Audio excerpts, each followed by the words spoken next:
Machiegni kendo nyaka Ramogi riwruok mar kembe mag okumba e pacho ka ojiwo kembe go mondo miyo ti kod yore manyasani mag chwalo weche go mag okumba ne jopiny. Jatatije mar riwruogno Agnes Macharia ma oloso romo margi ma obagi ne Vasha oyango ni yore manyasani mag teknolojia ema bero chenro mag chiwo okumba.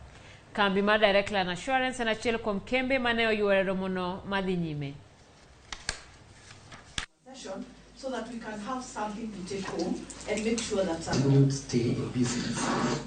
Ladies and gentlemen, members of the insurance industry are really trying to keep up with technology, to keep up with issues which can improve our interactions with our customers.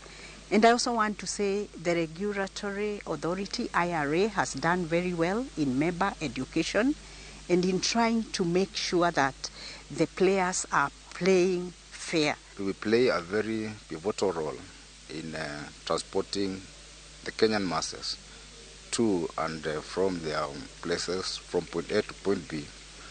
So as a corporate, responsible corporate citizen, we've come to meet with our peers and also the other professions in the industry so that we may shape policy and also take care of our customers.